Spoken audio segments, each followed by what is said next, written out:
Con un buen método y tiempo suficiente, no habrá secretos para la razón humana.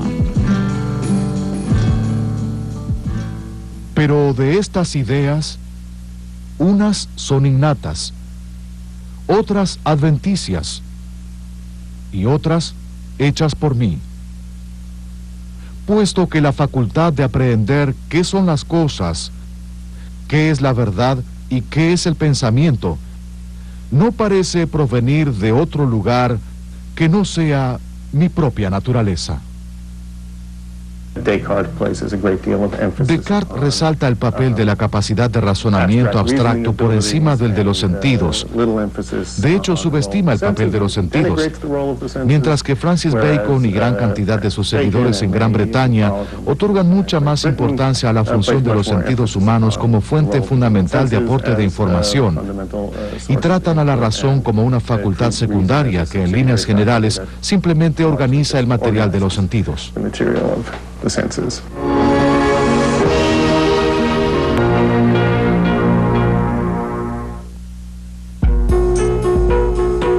Francis Bacon fue uno de los primeros defensores del empirismo y consideró a los sentidos como los verdaderos cimientos sobre los que habría de erigirse el conocimiento. Los tres empiristas más notables fueron ingleses: John Locke, George Berkeley y David Hume. Si bien sus posiciones eran muy diferentes entre sí, todos coincidían en resaltar la fundamental importancia de la experiencia.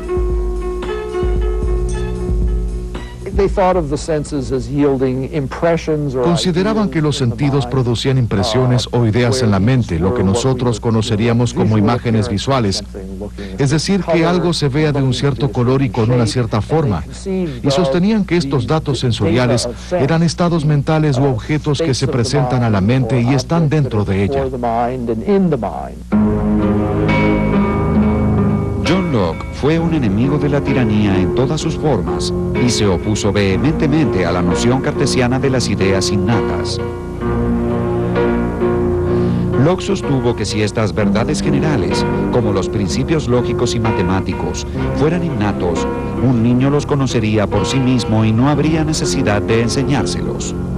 Debido a que las ideas innatas no existen, la mente humana se comporta como un papel en blanco que va adquiriendo contenido a través de la experiencia. Según Locke, una idea es toda representación que podamos tener en la mente. Lo que debemos hacer es trabajar con la experiencia y generalizar desde la experiencia. Y por ello hay cosas que nunca podremos saber. Y hay otras que solo podemos conocer de manera imperfecta, en la medida en que la experiencia nos las muestre. Obsérvese a un niño desde su nacimiento y se verá cómo con el paso del tiempo, la mente se despierta más y más por los sentidos. Piensa más a medida que posee más materia para pensar. Si se pregunta cuándo un hombre empieza a tener ideas, creo que la verdadera respuesta es cuando tiene la primera sensación. El clérigo irlandés George Berkeley fue el siguiente gran empirista inglés. Al igual que Locke y Hume, Berkeley depositó su confianza en la experiencia sensorial.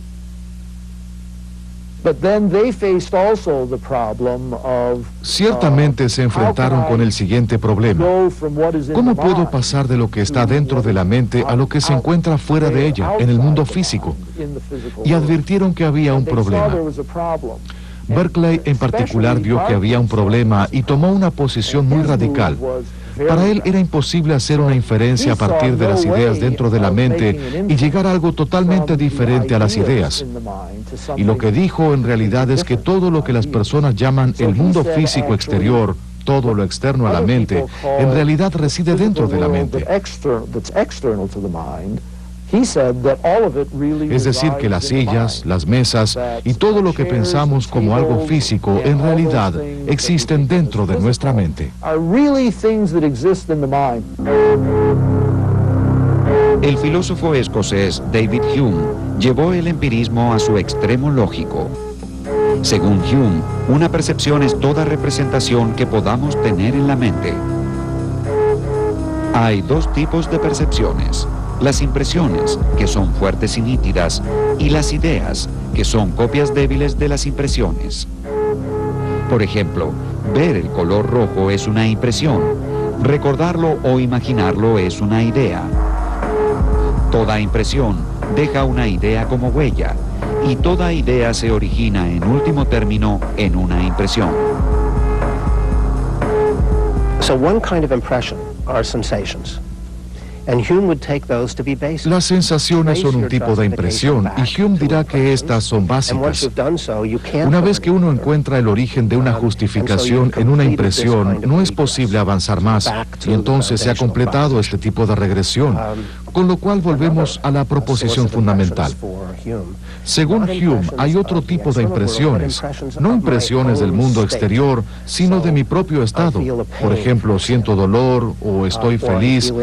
Esas cosas son impresiones internas, de mi ser, por así decirlo, impresiones de la mente en sí. Y entonces, nuevamente, es posible encontrar el origen de las justificaciones en impresiones de este tipo. Y entonces, no tiene sentido continuar avanzando.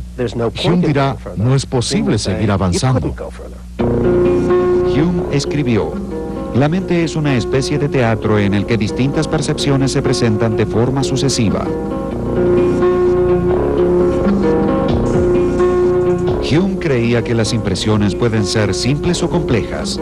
Un color, por ejemplo, es una impresión simple, pero un objeto tal como una manzana genera una impresión compleja porque incluye, aparte del color, otras dimensiones de la experiencia, como el tamaño, el gusto y demás.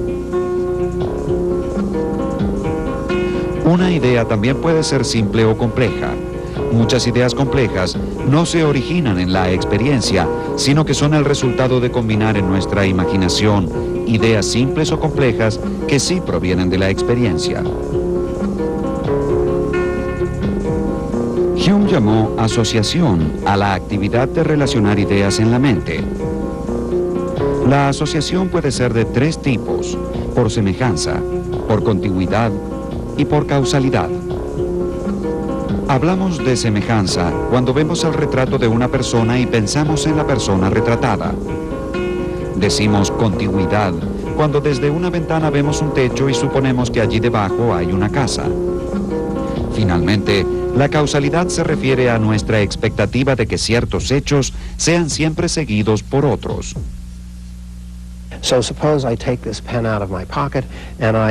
Supongamos que saco esta lapicera de mi bolsillo, abro la mano y la lapicera se cae, y repito esta secuencia una y otra vez. Seguramente pensaré que en este mundo abrir la mano es causa suficiente para que la lapicera se caiga. Y por lo tanto habré de creer no solo que la lapicera cayó en el pasado, sino que lo hará también en el futuro. Un seguidor de Hume preguntaría, ¿es posible que la lapicera no se caiga? ¿Pueden imaginar que la lapicera no se caiga?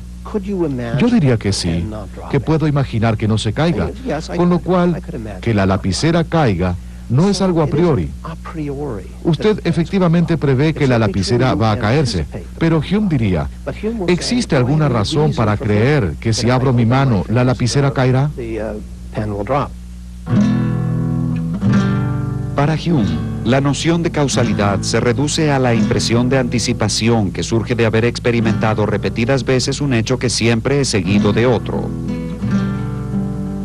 Si bien podemos relacionar mentalmente hechos cotidianos, como por ejemplo que los relámpagos preceden a los truenos o que los virus producen enfermedades, no es posible probar la conexión necesaria entre la causa y el efecto.